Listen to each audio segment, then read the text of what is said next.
Luka chapter 23. Chapter 23 kutoka verse 27 hadi 31.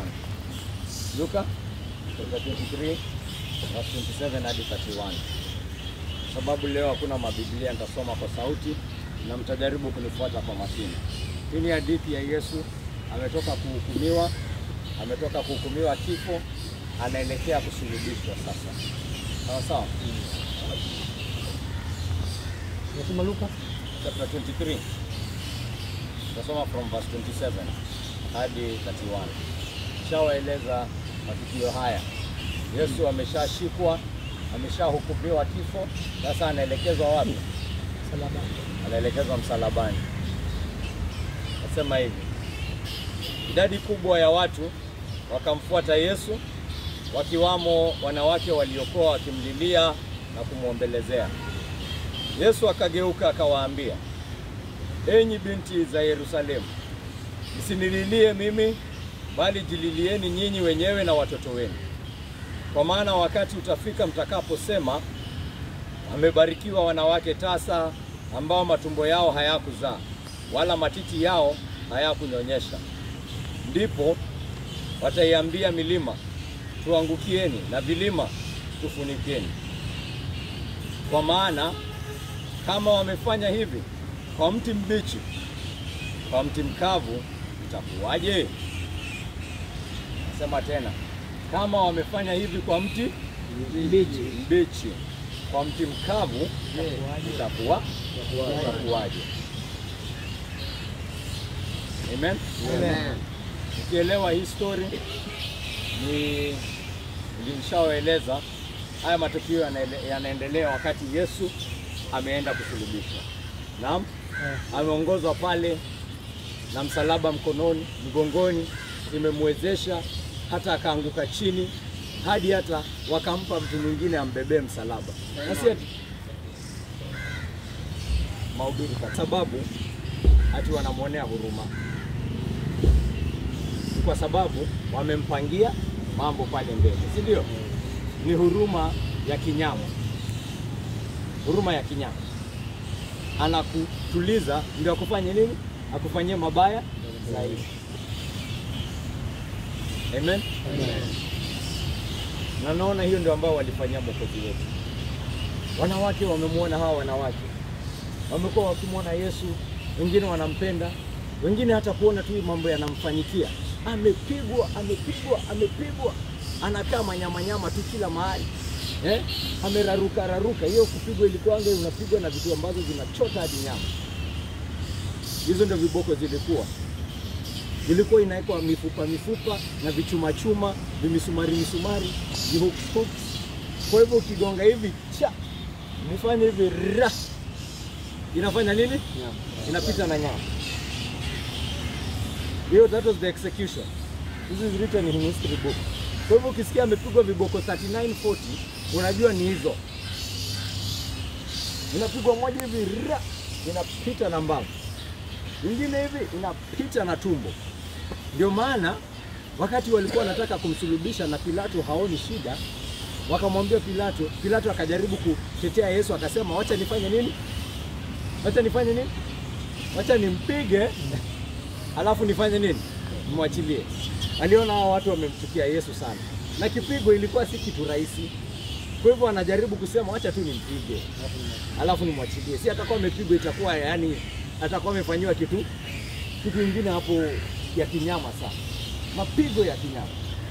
Acha nimpige tu aende, kwa sababu Pilato hataki kufanya nini? Hataki kumuua. Amepigwa na hizo viboko vya Kirumi. Amevishwa taji la miiba. Wale ambao wamewatch movie inaitwa Passion of the Christ. Watch movie inaitwa Passion of the Christ. A very good movie. Ninaisuggesting kwa sababu iko biblically sound. Nikiwatch hiyo movie na venye Biblia inaeleza, inafanya nini? Namba 5. Huyo mtu alisoma Biblia yake kabla ya direct hiyo movie. Ina paint a very nice grim picture ya mapigo ya Yesu. Yaani yale mambo ambayo alivumilia katika hii barabara ya wokovu wetu. Amen. Amen. Vishwa taji la miiba, ametembea pale manyama, manyama, taji la miba huku, damu inamwagika, amepigwa, ametusiwa, nguvu imemwishia, ameanguka. Wamempea sireni wa mwana huyu, lazima tumsaidie kidogo, acha hata fika pale kusulubishwa. Wanawake wameona huyu Yesu, wamemwona ametandikwa hivyo, wameanza kulia, wanalia, oi gai, akiangalia kitu wanafanyia Yesu, oi angalia. Wengine wamemwona akifanya miujiza, wengine hata wameponywa na huyu Yesu. Kwa hivyo hata yule ambaye hata hamjui akiona na macho yake, hata mwenye hamjui, inakuwa ni jambo la kulilisha mtu, inamfanya alie. Wanamlilia huyu, wanamwonea huruma huyu Yesu. Wanasema oi. Yesu anawaona wakilia. Ana neno katika hiyo udhaifu wake, katika hata kupigwa kwake. Yesu ana maneno ya kuambia hao wanaomlilia. Tazama moyo wa Yesu. Hata katika mapigo yake anawaza kuhusu hawa wanawake wanaomlilia. Si ati ako hapo anajifikiria yeye mwenyewe. Anaanza kuwafunza na kuambia mambo ambayo na afadhali. Anawaambia, wanawake, msinililie nani? Mimi. Msinililie mimi. Lilia nani? Lilia watoto wenu. Lilia watoto wenu. Kwa sababu wakati unakuja ambao mwanamke ambaye ako na watoto ataonea wivu yule ambaye ni tasa. Ukisoma hii Biblia, kukua tasa ilikuwa kitu ambacho inaonekana ni kama ni laana. It's like a curse. Unaelewa? Kukua tasa is like a curse. Sasa anasema itafika wakati ambapo huyu tasa atakaa niende ako na nini? Amebarikiwa. Ati huyu tasa ndio atakaa amebarikiwa. Kwa sababu hiyo wakati ikifika, watu watalia, milima ifanye nini? Iwameze. Hiyo wakati ikifika, wakati watu wanalia, milima ziwameze. Hiyo wakati ikifika, huyu mwenye watoto atalilia mwenye tasa, atamwonea wivu huyo tasa. Alafu anawaeleza hiyo sio neno. Kwa sababu kama hii ndio inafanyika wakati majani mti iko mbichi, itafanyikaje sasa mtu ikiwa nini? Kavu. Amen? Amen. Kwa hivyo tumeelewa ile msemo ambao Yesu anapeana. Yesu anajifananisha yeye mwenyewe kama mti mbichi. Amen? Mti mbichi anautumia kama picha yake yeye mwenyewe.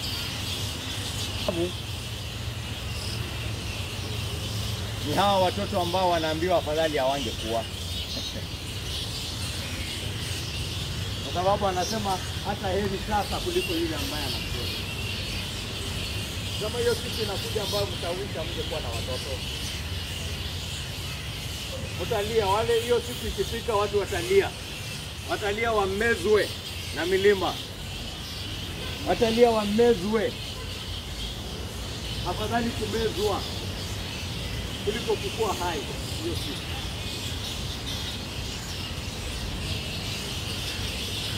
Na anasema afadhali. Kwa sababu angalia ile mambo inafanyika kwa mti mbichi. Fungua macho uone mambo inafanyika kwa mti mbichi. Mti green. Yaani hapa ashaichukua mti green akajaribu kuwasha moto naye. Mti green ushaijaribu kuwasha moto naye? Ushaijaribu kuiweka kwa moto? Ushaijaribu kuweka mti mbichi kwa moto? Hata ukiweka watu watakwambia wewe ni pa? Sababu wewe ni pumbavu. Ndio. Hiyo mti yeye shika moto. Iko green. Anasema tazama, mti mbichi ni mimi. Hii Biblia inafunza waziwazi na kila mtu unafaa kujua kwamba chanzo cha kifo ni nini? Ni damu. Hakukuwa na kifo Mungu alipoumba hii dunia. Hakukuwa na kifo hadi ile siku ambayo Adamu alimkosea Bwana. Adamu akamwasi Bwana.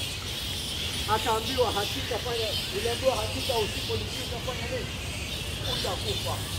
Hiyo ndio chanzo cha kifo. Hiyo ndio adhabu ya kifo. Kifo kinameza kila dhambi. Dhambi inaasi Mungu. Dhambi inaasi yule ambaye ni chanzo cha maisha, ambaye ni Mungu. Maisha yote yanatoka kwa Mungu.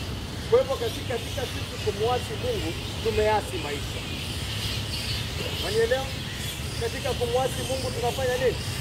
Tumeasi maisha. Kwa hivyo kifo kinatumeza. Tazama duniani kote, kutoka siku ya Adamu hadi siku ya leo, vile ambavyo kila kitu kinakufa, vile ambavyo mimi na wewe hata siku zetu zimehesabiwa. Usijidanganye kwamba hii maisha utaishi forever. Usijidanganye kwamba umefanya maisha yako, effort zako zote ukitazamia ni kama utaishi maisha forever. Kila mtu akumbuke kwamba siku zangu zimehesabiwa, na hata ujui inaweza kuwa ni leo. Yesu anasema yule ambaye alikuwa anasema anapangia hadi next year, anapangia hadi next year, anamuita pumbavu. Anamuita pumbavu. Anasema unajuaje utakuwa kesho? Ule mwenye alikuwa anafikiria atakuwa kesho, Mungu alimwambia hiyo very night. Alikuwa amefanya mipango leo, akisema wewe sijui nitafanya hivi, nitafanya hivi, nitafanya hivi. Usiku Mungu akamwambia unakufa leo ndio siku yako imefika. Wewe unajua siku yako kaka? Mimi najua yangu. Hata mimi sijui yangu. Sisi kama mtu ambaye anajua siku yake na ni kwa sababu ya dhambi ndio hii kitu imekuja kwa kila mmoja wetu. Kitu ambayo tumerithi kutoka kwa Adamu. Lakini huyu Yesu je? Huyu Yesu amezaliwa na asili ya dhambi? Jibu ni la hasha. Baba yake haswa ni Mungu aliye juu. Baba yake haswa ni amezaliwa kwa nguvu za Roho Mtakatifu. Asili ya Adamu hana. The sinful nature he does not have. Imeandikwa kwamba ako na katika mfano wa binadamu. Lakini asili ya Adamu hana. He does not have the sinful nature in him. Amezaliwa pure, the seed of God. Amezaliwa mbegu ya nani? Mbegu ni ya nani? Ya Mungu mwenyewe.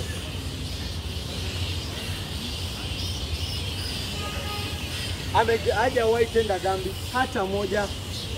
Hajawahi tenda dhambi hata nusu. Hata dhambi nusu hajawahi tenda. Hii kifo ya milele, hii kifo ni moto kakangu. Hii kifo ambayo inakuja kwako ni kama moto. Anaifananisha na moto katika huu msemo ambao amesema. Hii kifo inammeza sana. Tazama vile kifo ambavyo inameza huu mti mbichi. Hii mti haiko tayari kwa moto. Hii mti ambaye ni Yesu Kristo haiko tayari kwa moto. Kwa sababu gani? Kwa sababu ni mti mbichi. Haina dhambi yoyote. Kwa nini imezwe na moto? Moto ni ya vitu vikavu. Moto ni ya miti mikavu. Na huyu Yesu hana dhambi hata tone, hata asili ya dhambi hajazaliwa nayo. Ni yeye amejitolea kufa. Amejitolea kufa. Amejitolea kwa ajili yetu. Hakika amejitwika dhambi zetu. Hakika amechukua uovu wetu. Sisi sote, mimi na wewe, tumepotoka. Sisi sote tumeenda njia ambayo tunataka. Mimi na wewe sisi sote tumepotea kama kondoo. Naye Bwana ameweka maovu yetu sisi sote juu yake huu mti mbichi. Ametolewa na Mungu Baba Mwenyezi. Mungu Baba Mwenyezi hajalala. Jana tumesoma katika Bible study kuhusu mpango wa wokovu. Tukaona kwamba mpango wa wokovu ni kitu ati ilianzishwa juzi. Mungu tayari alikuwa ashaisema, ameiandika. Ukisoma the whole Old Testament, ukisoma Agano lote la Kale, mpango wa wokovu uko pale. Inaonyesha kwamba mpango wa wokovu ni kusudi la Mungu. ni mpango wa Mungu, na Mungu mwenyewe alitimiza huo mpango. Aliupanga, aliukusudia, aliutarajia, aliuona kutoka mbali, na akahakikisha umefanyika. Haikufanyika by accident. Watu hawakukamata Yesu kama amelala. Alisema leo ndo siku ninashikwa. Hata kabla nini usiku ianze tayari alikuwa anajua hawa watu wananikujia leo. Hata kabla asalitiwe alikuwa anajua ninasalitiwa leo. Akamwambia Yuda, enda ufanye kazi umeandikwa utafanya. Biblia imeandika ni wewe unasaliti. Enda ukasaliti pale. Enda pale ukajichukulie hukumu ya milele. Kwa mapendo amepata onyo kutoka kwa Yesu na akaendelea kufanya hiyo kazi yake. Alijua na akasema hakuna achukuaye maisha yangu. Ninayatoa. Nina mamlaka ya kuyatoa na nina mamlaka ya kuyachukua. Hayo ndio mapenzi ya baba yako. Amen. Amen. Amen. Amejitolea huu mkimbichi huu kulingana na kusudi la Bwana.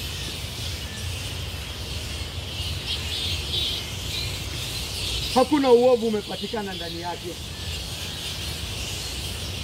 Kama mwanakondoo aliyeandikwa wakati wa Musa, lazima huo mwanakondoo awe ni safi, asiwe na doa, asiwe na ila yoyote.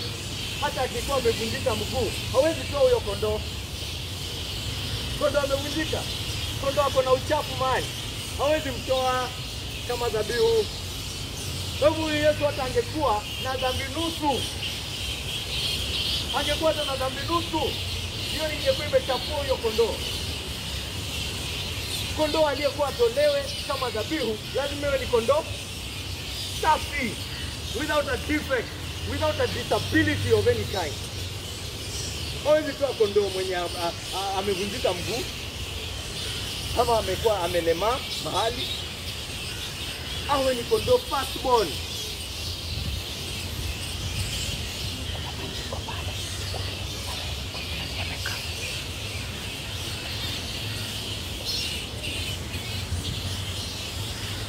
Wamuona huyu Yesu katika utukufu wake. Wamuona jinsi ambavyo ameandikwa hata katika sheria ya Mungu. Wamuona jinsi ambavyo manabii wamekiri kuhusu huyu Yesu. Na waona vile ambavyo huyu Yesu anavyokuja anatimiza haya unabii wote. Anautimiza wote katika maisha yake. Anaenda pale, anajitolea kufa. Hatusitushi mtu, ha-complain. Hata wakati anapatikana, anapata wakati wa kujitetea, anajitolea kufa. Amen. Na anapojitolea kufa, unaona venye hii kitu ilikuja kwake. Kutoka usiku wa kwanza imeandikwa walimfunga. They chained him. They chained him. They chained the King of Kings. Walifunga mfalme wa wafalme, king. Walimfunga pingu, wakamuongoza kama mwizi, wakamuongoza kama jambazi, wakampiga mangumi na mateke. Wakamfunika macho, wakaanza kumpiga, wakimwambia tabiria nani amekupiga? Tabiria nani amekupiga? Wakamtemea mate. Wakatengeneza taji. Unajua taji? Unajua taji? Usidungwa na Mungu. Usidungwa na Mungu. Wakamtayarishia taji ya Mungu. They fashioned it. They made it very nice. A very nice crown. Wenye wanaweka kwa kichwa wasema, oh, King of Kings. Miba. Tunga tu sasa. Na wamehakikisha imeingia vizuri. Ile ni mfalme bana. Lazima taji iingie vizuri. Kama unafikiri waliweka juu hapa tu. wamemwekea taji yake. Hata wakati wamemwekea taji ya miba, wametafuta sasa hata nguo ya kifalme. A purple robe. A purple robe hiyo ilikuwa robe ya kifalme. Wamemvalisha. Hapo wakaanza kufanya nini? Kumsujudu. Kumwambia, "Oh, hail King of Kings." Tabiri nani amekupiga?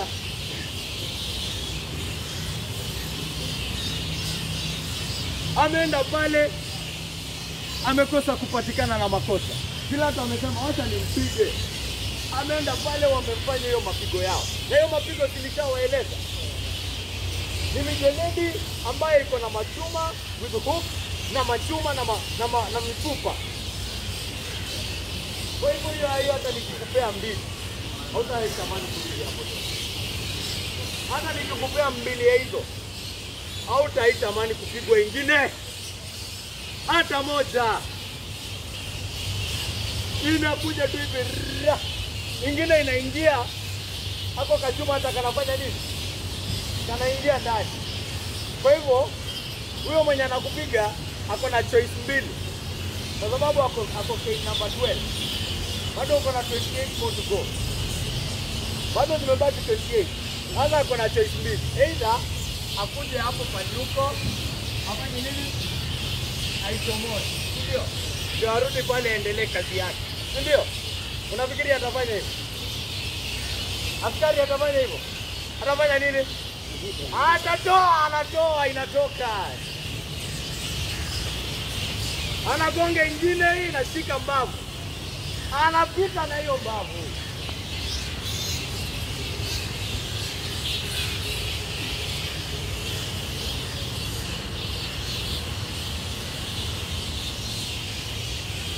Amepewa zake hizo.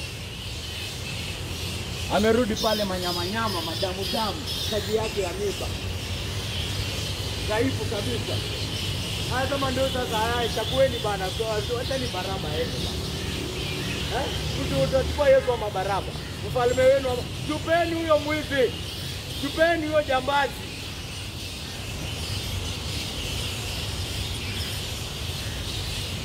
Amepewa msalaba wake abebe. Msalaba mzito. Ametoka kupigwa. Abebe msalaba wake mzito.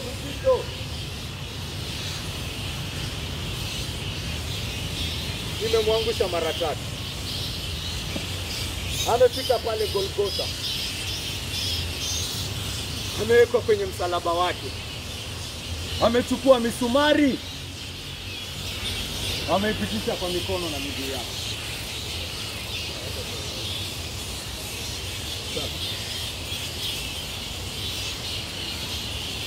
Amewekwa pale ahanga. Kukua kwenye msalaba si kitu rahisi kakangu. Usifikiri mtu anakanga hapo ni kama ni sofa set. Msalaba si sofa set my friend. Umesimama tu hivi kwa upright. Una hang. Lazima unajisupport ndio upate kupumua.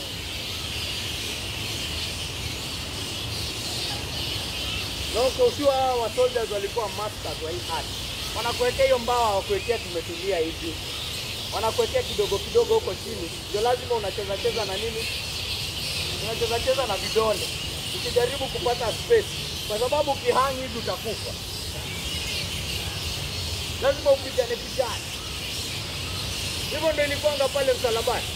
Ilikuwa unapigana pale. Na hapo kambao wamekuwekea. Wakiona umepigana ya kutosha, wanakuja wanafanya nini? Wanavunja miguu. Hivyo ndio imeandikwa hata kwa Biblia. Wanakuja wanafanya nini? Wanavunja miguu. Wakishavunja miguu, hauwezi survive. Unakufa na suffocate. Wanakuwekea kabao kadogo ya kuchezea. Ndio una struggle pale. Ndio utajiinua. Kufa kwa msalaba si kitu rahisi.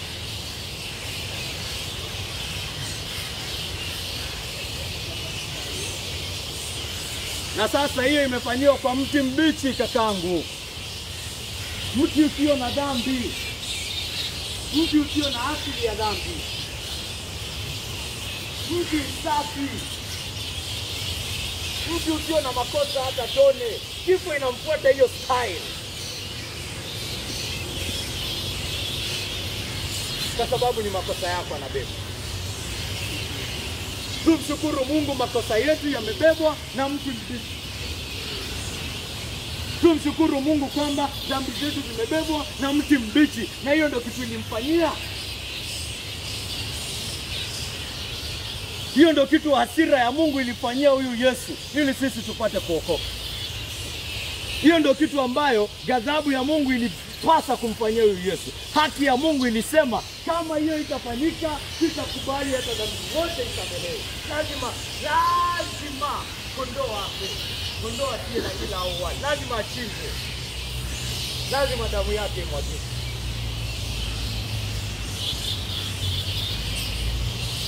Haki ya Mungu imesema lazima. Siwezi kubali mtu aliye muovu. Nitakubali aje mwenye dhambi mimi Mungu mtakatifu?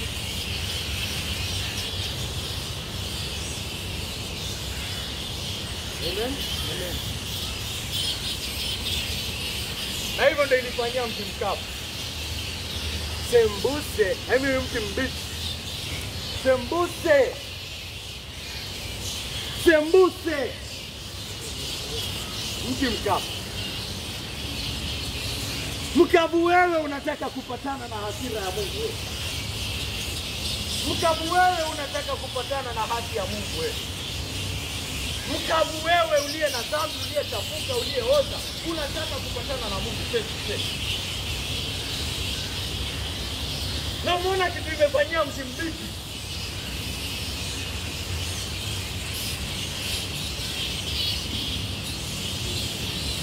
Sasa anasema walilieni watoto wenu woi. Walilieni, angalia kitu kinafanyika kwa mti mbichi. Sasa ule mkavu, nini itafanyika? Msinililie mimi. Lilieni watoto wenu wenye hawajaokoka.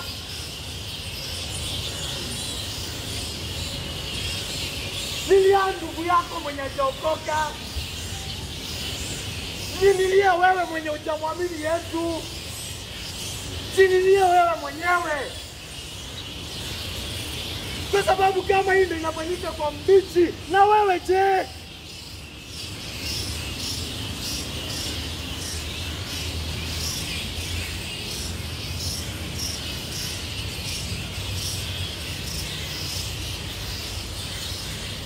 Unataka kupatana na hii haki ya Mungu? Unataka kupatana na hii hasira ya Mungu? Haki kakangu wewe, mti mkavu wewe, pole wako. Nitazame mimi mti mbichi ambaye kitu inanifanyia. Nitazame mimi kitu hasira ya Mungu inanifanyia.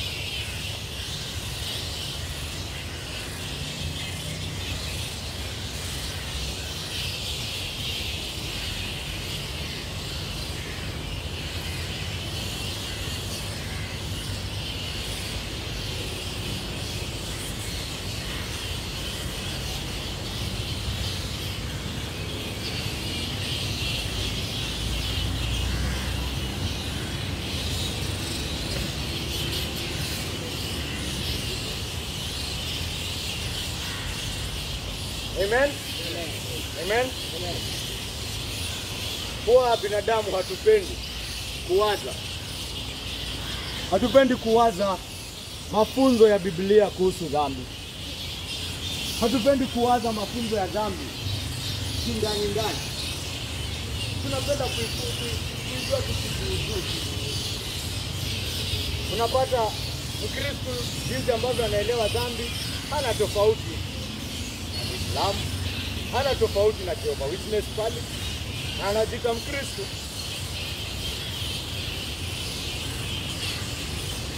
Wanaelewa dhambi the same. Hata na mtu wa dunia, mtu waamini kwamba kuna Mungu, anasema hiyo kitu yenye unaitanga dhambi, mimi naitanga tu tabia mbaya.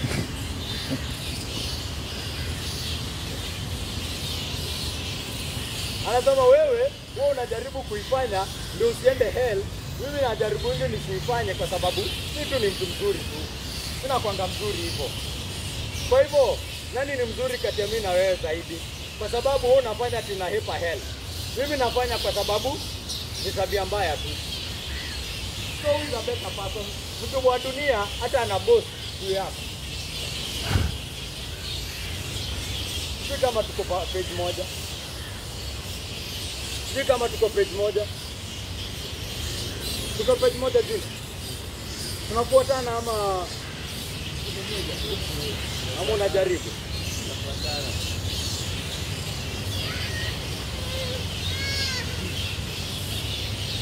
Lakini Biblia ina mafunzo very serious, very deep kuhusu dhambi. Amen. Hata mimi nikiwa mtoto mdogo nilikuwa nililelewa katika environment ya kwenda kanisa. Amen. Nililelewa katika environment ya kwenda kanisa. Nilikuwa naenda kanisa Katoliki na nilikuwa na interest sana ya Biblia. Sio kijana. Sio hata kwa sababu ya kiadi. Na ikafika point hata nilikuwa Sunday school teacher. Sikuwa kijana mbaya. Sikuwa kijana mbaya. Ukisema nilikuwa kijana mbaya. In the sense of the world. Ningeweza kuniuliza, ningesoma Biblia kuna mambo ambayo sikuwa hata naelewa. Na injili sikuwa nimeielewa hata nikiwadanganya. Nilikuwa ningeweza kufunza watu kitu fulani kutoka kwa Biblia na ninawaeleza, unajua from vile watu wa Biblia anaweza kutoa hii Bible aanze kukufunza about kindness akitumia story fulani. Sikuwa nimeelewa injili kabisa. Ndio maana nikisoma fungu zingine katika Biblia zilikuwa zinanishangaza sana. Sikuwa nazielewa, sikuwa naielewa inamaanisha nini. Kama nikisoma pale Warumi, inaniandikia hakuna atendaye mema. Hakuna mzuri. Hakuna hata mmoja mzuri. Najaribu kuelewa hiyo passage. Make sense. Sababu ninaelewa mtu ni unaamua nienda ukwe mzuri ama mbaya. Lakini Biblia ninafungua place zingine na naweza fungua places zingine za Biblia ambazo zinaniencourage. Zinaniambia a kind man does this, a bad man does this. Hizo naweza sema unaona. Alafu ninafungua hapo Paulo ananiambia mimi ni mbaya, nipende nisipende, kashangai hata sielewi. Kwa hivyo hiyo patenye sielewi ninafanya nini? Naizima. Hiyo hata exist, I stop thinking about it. Itaenda evaporate. Ninasoma zingine lakini siendangi huko kwa Warumi. Nikiingia Warumi hata sielewi. Sio Warumi hata sielewi.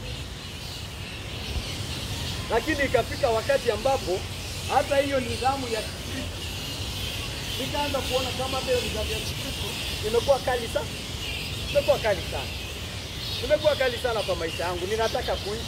Tamaa zangu za kidunia zimeanza kuniita. Ninataka kuishi kama marafiki zangu. Nataka kuishi kama marafiki zangu. Nataka kufanya mambo ambayo wanafanya nini? Anafanya. Kwa hivyo hii mafunzo ya Kikristo ninafanya nini? Na atikilia mbali hiyo naacha. Nasema bado sasa naanza kuongea kama hao watu wengine. Mimi ni mtu mzuri. Yui, sibi, sidanganyi. Mara moja naenda mass Sunday. Nimebatizwa. Nilikuwa Mkatoliki, nimefanywa kipaimara, nakula ekareti. Ni mambo najiambia moyoni, najua mimi niko sawa. Mimi hata nawaambia si unajua mandugu zangu, marafiki zangu, wote wanajua Rabin ni mtu. Si wanajua mimi si bangi, mimi si sengenya yangi. Nikikuwa kwa relationship, mimi niko faithful. Hayo ndo mama unajiambia moyoni. Mimi niko sawa. Kwa hivyo hata mimi na hao watu wanaenda kanisa, hakuna tofauti. Hadi uishi hayo maisha kwa muda mrefu, ugundue vitu ambavyo yako tupu, hayana utulivu moyoni. Ni kama kuna jambo tu bado unatafuta, ni kama kuna jambo tu moyoni haijatosheleza, haijafika sawa. Lakini the last thing I will ever think about ni Biblia. Nikaenda nitafute kwa vitabu zote. Nakwambia nilisoma vitabu mingi. Nikifika hapa nyingine naona shida pengine ni relation. Nenda nachukua vitabu za nini? Relationship. Kuna visoma nyingi. Pengine shida sijui ni napatanga ninakasirika sana. Shida pengine ni emotion. nenda nachukua vitabu sivisa how to control your emotions. Unazisoma zote. Ukimaliza hizo bado sijui sasa shida ni vitabu tu kila kitu. Lakini hausomi kwa sababu ya kujaa, ni kwa sababu hakuna kitu ndani pale. Kuna upungufu pale moyoni. Kuna upungufu pale rohoni. Kuna kitu ninatafuta na jaribu kufanya nini? Kujaza. Sijajijua, sijijui, sijitambui, ninajaribu kujipa. I'm looking for myself. I'm looking for myself. I don't know who I am. Kwa hivyo ninajaribu kujitafuta katika hela, katika uzinzi, katika unaelewa? Hata hii kazi ambayo ninafanya, ninaifanya ili niseme mimi ninapoanga hivi. Maisha matupu kabisa. Hadi siku ambayo nilikuwa naketi na rafiki yangu fulani, akatoa Biblia tukaanza kusoma. Wakati wa corona, sikuwa na kitu kingine ya kufanya, nikafanya nini? Nikasikiza. Tutakuwa tunasoma kitabu ya Yohana. Tunasoma kitabu ya Yohana na ninapata ya kwamba tunapozidi kusoma hii kitabu ninazidi kujawa na hofu. Tunapozidi kusoma kuhusu huyu Yesu, ninazidi kutetemeka ndani yangu. Ninazidi kutetemeka. Ninazidi kupoteza usingizi. Ninazidi kujua jinsi ambavyo mimi nimepotea. Wacha nikwambie nini ilikuwa inafanyika hapa. Mimi nimejiwekea kiwango ya kibinadamu. Nimejiwekea kiwango ya kibinadamu ya kupima uzuri wangu. Na kulingana na kiwango ya kibinadamu niko sawa? Niko sawa. Binadamu mwenzangu ukimuuliza Rabina anakuanga aje, anasema akwangi mtu mbaya. Akwangi mtu mbaya. Nina marafiki, nina watu wanaonipenda, nina watu wanaonitetea. Akwangi mtu mbaya. Lakini ninapoona huyu Yesu, ninapoona kiwango cha utakatifu cha huyu Yesu, unagundua kwamba kuna kiwango juu sana ya utakatifu ambayo haujafika, ambayo hakuna binadamu anaweza kufanya nini? Anaweza kufika. Na kama hiyo ndio kiwango naenda kupimiwa nayo, kama hiyo ndio kiwango naenda kupimiwa nayo, sina matumaini. Siwezi fika. Siwezi fika hata nijaribu. Hata ni roll kwa ground kutoka hapa hadi Southeast Asia. Hata nikikatekate mikono, hata nifunge. Hiyo kiwango ya huyo mtu Yesu Kristo ninaona hapa, kama hii ndio naenda kupimiwa nayo, ole wangu.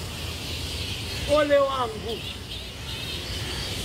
Kama hiyo ndio standard. Ni kama nilikuwa unafikiria uko hapo kwa kijiji, unafikiria ati wewe jamaa mwenye anakuanga akichonga masanamu, huyo ndio artist mkubwa kabisa. Unafikiria hakuna artist mzuri kama huyo? Wewe ukitaka mtu kufanyia kazi safi, nenda kwa Joseph. Joseph ameivisha. Kwa hivyo wastadi wote kwa hiyo kijiji tunapima na standard ya nani? Ya Joseph. Joseph anajiona yeye ndio ule mzee. Wacha akuje Nairobi. Akuje Nairobi, apate kuna artist wengine wanafanya vitu nini? Wazimu. Anagundua kwamba hata yeye nini si? Yeye si kitu. Alikuwa tu amejifungia pale kwa kijiji. Mimi watu pale nimejifungia kwa kijiji ya binadamu. Nikakosa kuona utakatifu wa huyu mtu anaitwa Yesu. Na kama hiyo ndio kiwango tunaenda kupimiwa na, nakwambia hakuna binadamu hata mmoja sahihi. Kama lazima utii sheria, vile ambavyo Yesu Kristo alitii sheria, hauwezi mix the cards.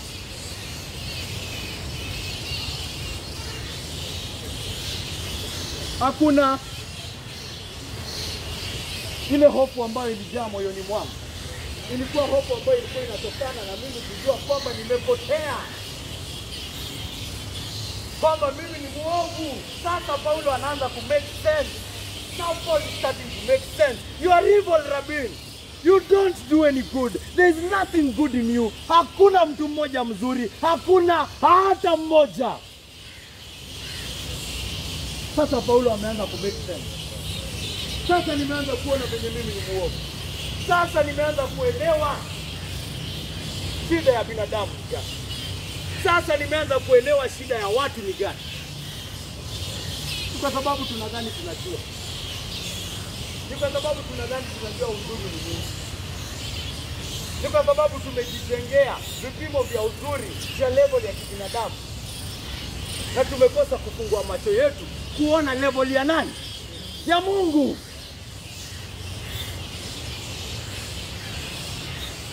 Sijui ukitoa sadaka, ukitoa zaka, ufunge hii siku 3, 4, 5, utoe usaidie mtu mnyonge 2, 3, wewe ni uko sawa. Nonsense in the sight of God.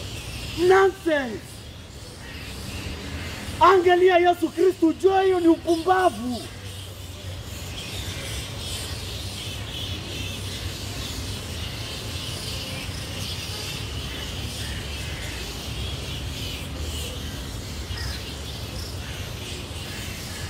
Tajipima na kiwango ya binadamu hapo. Nakwambia ukiona kiwango ya Mungu, kazi yake inakunyenyekeza. Inakushusha. Unatambua wewe si kitu. Unatambua isipokuwa huyu Mungu akuokoe, hauna matumaini. Hakuna kitu unaweza fanya. Huyu Isaya aliona Mungu. Isaya aliangalia hivi, akaona Mungu. Hakika alimuona Mungu. Immediately akasema nini? Nimeangamia. Nimeangamia mimi ni mtu mdogo mchafu. Ameanza kujilaumu. Mara tu alipoona utukufu wa Mungu, aligundua uchafu wake, akaanza kujilaumu. Akasema, mimi ni mtu wa mdomo mchafu na ninaishi katikati ya watu wa mdomo mchafu. Na kuambia ile siku utaona utukufu wa Bwana. Ile siku utaona utukufu wa Mungu. Hata wewe utaongea hivyo. Mimi ni mtu wa mdomo mchafu na ninaishi na watu wa mdomo mchafu. Nimeangamia, nimepotea, nimekufa. Nimekufa mimi. Kama huyu Mungu ndio anaenda kutuhukumu, tumemaliza hivyo. Tumemalizwa sisi sote.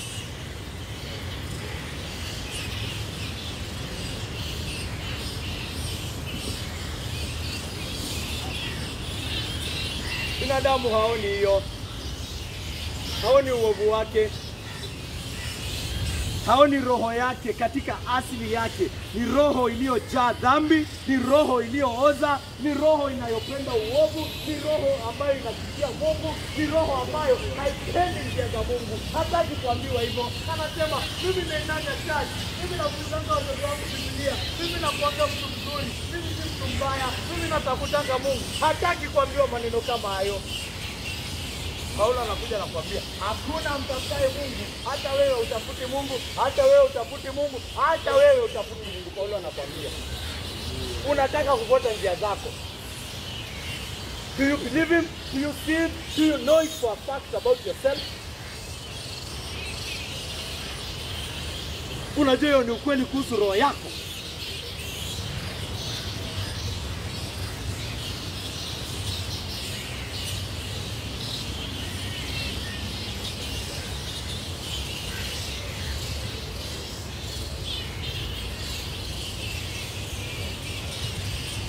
Na ndio maana binadamu wote tumepotea.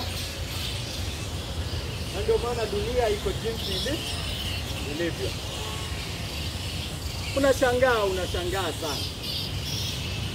Unashangaa sana. Watu wako hapa wanajaribu. Wanasema tutatatua shida za kidunia. Lazima uwe pumbavu ndio useme hii dunia iko sawa, si ndio? Ili wewe kukaa chini na kusema mambo yako sawa, lazima uwe wewe ni pumbavu. Ni lazima ukae chini useme hii dunia ati mambo tu iko shwari. Na venye hao mapolisi wanafanya hata misa kwenye haifai. Hata si lazima uende mbali. Unaanza tu na munispa. Hata si usiende na munispa, anda na ndugu yako hapa kando. Hata si lazima uangalie ndugu yako kando, jiangalie wewe mambo unafanyanga wewe. Watu wanaanzanga na huko nje, wanasahau kuanzia na wapi? Hapa. Angalia mambo wewe ufanye. Oh, sijui wameiba pesa kwenye sijui parliament. Oh, sijui ameiba bilioni ngapi. Wewe na wewe je, kazini unakwanga aje? Unakwanga mtu one? Hizo shilingi 100 ambazo unapewa pale kazini unakwanga honest? Customer akiingia pale, wewe unakwanga honest na huyo customer? Unakwanga umetarajia kumsaidia na upate pesa yako honest? Wewe ukiwa na nafasi ya kufanya ufisadi, unasemanga hapana, mimi namwamini Mungu ambaye yuko juu, ambaye ananipenda katika Yesu Kristo, atanitafutia. Unakwanga hivyo? Utapata hata wewe kufanya hivyo inakuwa ni vita. Si rahisi. Moyo wetu uko na ile nini kwenda nje ya nini? Ya ufisadi. Hiyo ndio inakuja natural. Hiyo ndio inakuja kirahisi. Hiyo ndio unataka. Lazima ukae chini ukumbuke mimi ni mwana wa Mungu. Lazima ukae chini ukumbuke Mungu ananipigania, Mungu ananitafutia, kwa si lazima niibe. Lazima ujikumbushe hayo maneno.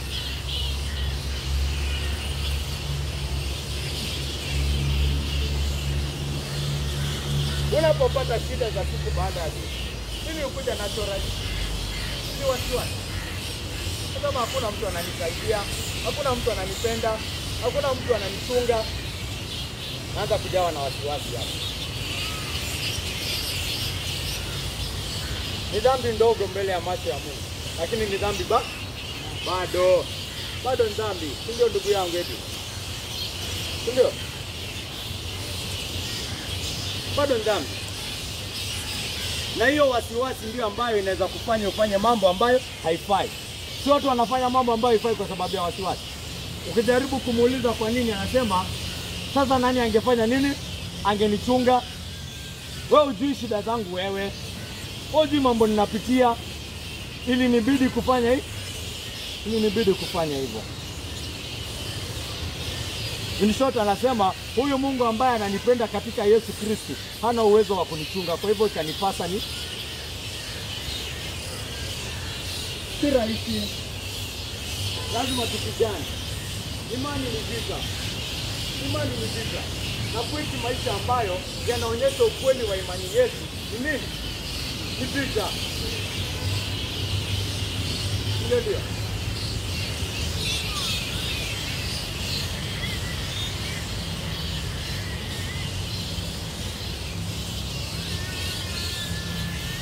Amen. Na hiyo ndio shida ya dunia, kwamba roho zetu binadamu zimeanguka, hazimtaki Mungu, hazitaki kumfuata, hazitaki kuongozwa na yeye. Tunataka kuishi vile tunataka, na lazima uone hiyo ndio injili ikuwe good news. Binadamu wanapenda kufikiria nina uwezo wa kufanya mazuri, nina uwezo wa kujiokoa, nina uwezo wa kumfurahisha Mungu, nina uwezo wa kufanya mambo ambayo yanamfurahisha Mungu, nina uwezo wa kufika kiwango cha Mungu. Kama hivyo basi, mbona Yesu afe? Kama una uwezo wa kujiokoa, mbona Yesu afe? Mbona mzimbiti utomwe? Kama una uwezo wewe mwenyewe, kama una uwezo wa kujiokoa, mbona Yesu afe? Hii ambayo tunaita habari njema ni habari njema kwako kweli. Sio kwako inakuwa hata ni by the way. Kuna mtu anaweza niokoa? Thank you, no thank you. Ninaweza kujiokoa mimi, thank you. Asante. Sihitaji. Ninajua niko na mipango yangu. Najua venye nitafunga, najua venye nitatoa sadaka na zaka, najua venye nitafanya hii mambo yote. Mimi nimejipanga, sihitaji damu ya Yesu. Si ndio? Mbona unahitaji damu ya Yesu na unaweza kujiokoa? Mbona unahitaji damu ya Yesu? Mbona Yesu akufe na unaweza kujiokoa? Iko na kazi kweli? Haina kazi kakaangu. It is useless, it is pointless. In short, unasema kama Mungu aliua mwana wake, basi Mungu ni cruel. Mungu ni katili. Mbona uwe mwana wake? Na mimi naweza jiokoa. Mbona uwe mwana wake na naweza jiokoa? Mbona alifanya hivyo? Mungu ni katili. Hivyo ndo unasema. Lakini yule ambaye amegundua mbele ya Mungu hakuna vile anaweza jiokoa. Hata roll kutoka hapa na USA, afike Greenland, atoe nguo, ajikatekate huko, ajinyonge kidogo, afanye samatol 10, arudi hadi Nairobi, bado hawezi fanya kitu mbele ya Mungu. He can do nothing. Huyo mwenye anaona mimi tayari mimi tu mimi hata niko jehanamu saa hii. Niko jehanamu. Penye nimeona hii roho na nimeona na Mungu nenda kusimama mbele yake. Mimi niko jehanamu as it is. Hata penye ninatembea tu hapa, ni Mungu ananitocha tu kuniambia jehanamu inafanya nini? Inakungojea sasa. Mwenye ameona hivyo, ndio hii habari ya Yesu kufa kwake inakuwa nini? Good news. Kwake inakuwa ni habari tamu. Anaambiwa tulia katangu, si lazima ubebe. Yote amefanya nini? Mbebwa. Huyo anasema oh, thank you God. Thank you. Siko nafasi hadi nimefanya kitu kizuri. Mimi sifai chochote na umenitolea mwana wako.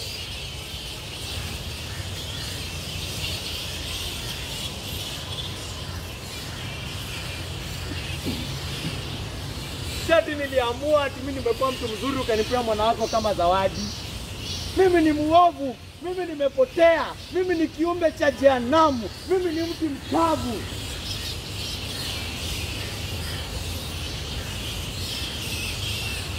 Amen. Amen.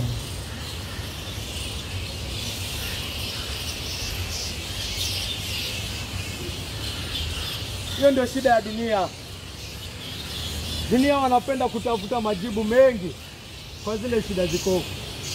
Anasema oh, sayansi itaweza kusaidia watu. Tukiongeza tupate madawa mapya, tuongeze teknolojia kidogo, tuhakikishe tuko na wanapolitiki wazuri in power. Tufanye triki kidogo Kenya, Uganda, waingie COMESA, waingie SADC, waingie pale African Union, wakubaliane. Tutafika wakati ambapo hatutakuwa hata na vita. Hakutakuwa na vita duniani. Hivyo ndio binadamu ufikiria. Anasema wewe, shida iko wapi? Wewe sijui shida iko sijui COMESA ilifanyika hivi. Wewe shida sijui ni hapa. Hiyo ikikuwa right, tukihakikisha huyu ameingia ofisini, mambo itakuwa shwari.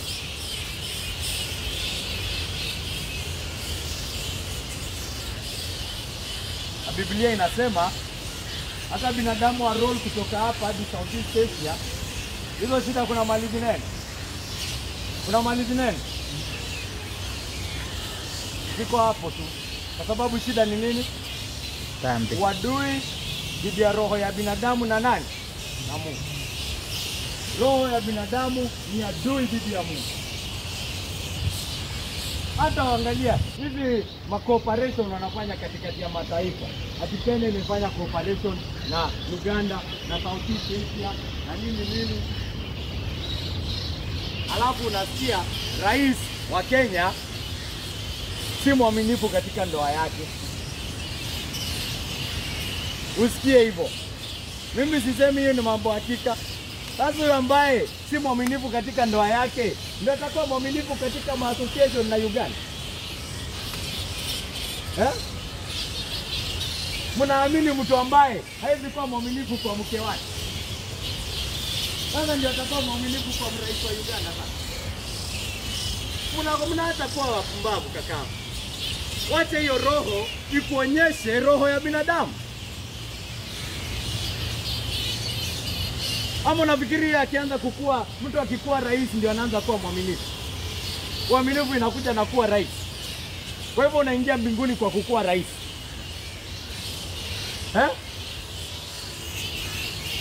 Unasikia ati wamefanya operation ya economy. Hapo jamaa anaiba pesa Kenya kwa nchi yake. Huyo mwenye anaiba pesa kwa nchi yake ndio atatunza pesa ya wengine.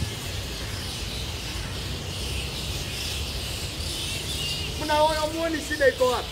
Shida iko wapi? Ni roho. Roho ya mwanadamu. Ndio maana hata watu wafanye aje, Wasema tuanzishe East African Corruption Commission. Wacha tuanzishe nini? Wacha tuongeze hapa adhabu za kotini, mtu akifanya ufisadi akufe. Hii inaponya roho ya binadamu. Hii inaponya roho ya binadamu.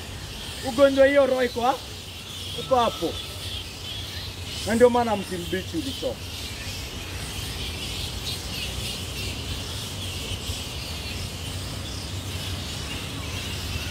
Ndio maana mti mbichi alijitolea akachomwa ili wote wapone. Hata nifunge kwa kusema hivi, ikuhakikishie kwamba ghadhabu ya Mungu ni kitu hakika.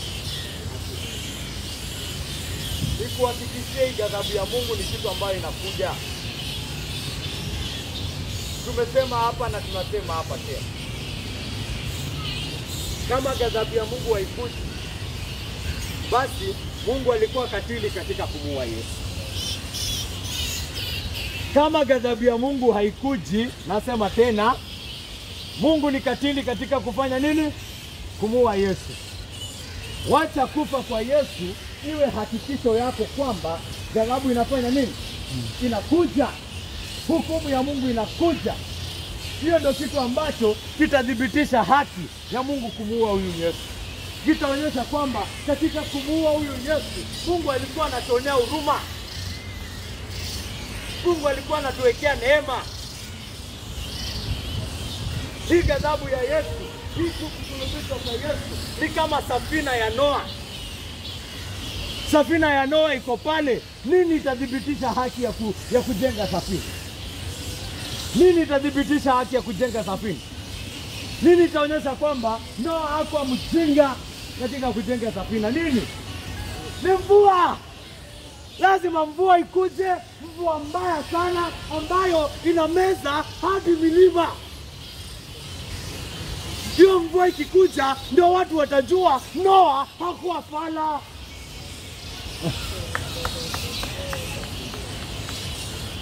Ndio itafanya watu wajue Noa akiwahubiria neno la Mungu hakuwa mjinga.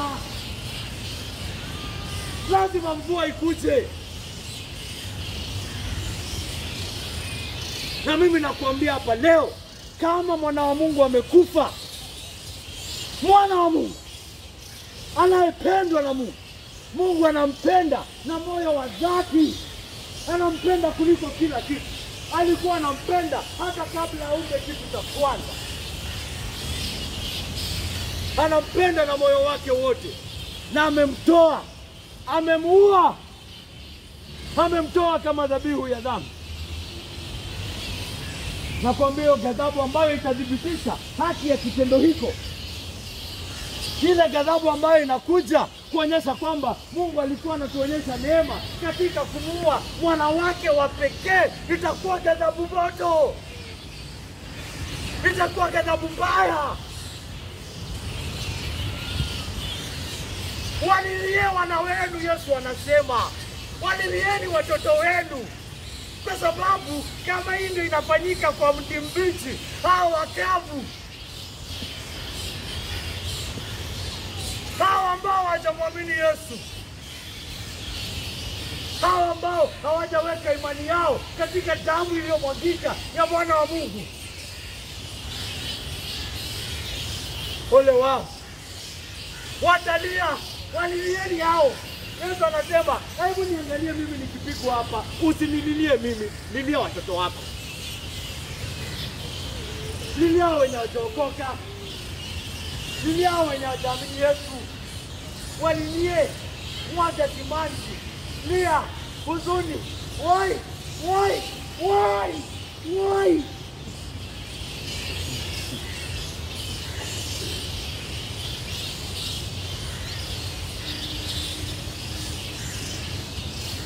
Lilia hao. Mimi usinione hapa nimekatwa manyama kila mahali. Niko natakia mimba hapa. Naenda kusulubishwa hapa kifo mbaya sana. Usinilie mimi. Lilia watoto wako.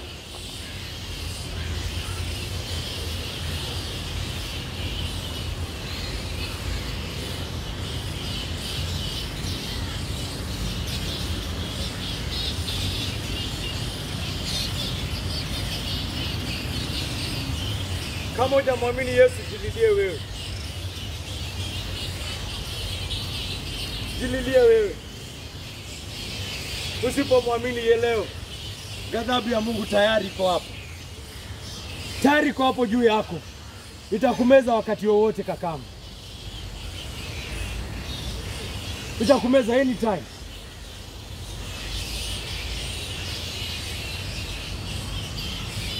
Tazama pale msalabani na ukaokoka.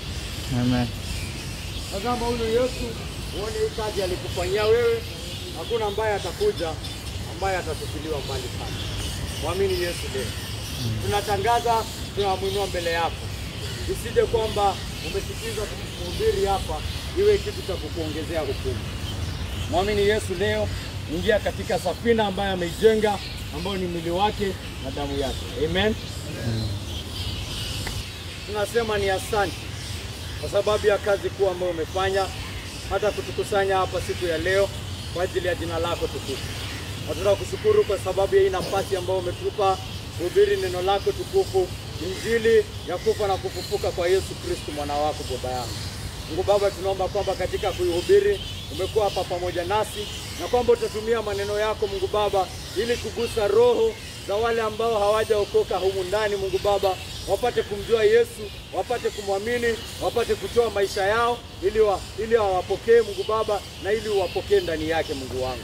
Tunakushukuru, tunakutukuza. Tunakushukuru kwa ajili ya kutunza kanisa lako na ile kazi ambayo unafanya kupitia kanisa lako na ile kumeremeta ambao Yesu anameremeta katika kanisa lako. Tunakushukuru kwa haya yote Mungu wangu. Uzidi kutembea nasi, uzidi kuwa nasi, uzidi kufanya kazi yako, uzidi kuwaokoa wengi. Tazama huu mji mkubwa Baba, wengi sana ambao wengine hata hawajawahi sikia injili ya Yesu Kristo. Tunawalilia Mungu Baba. Tunawalilia. Ole wao, ole wao. Mungu Baba, tunaomba kwamba utafanya kazi kuu katika hii huduma.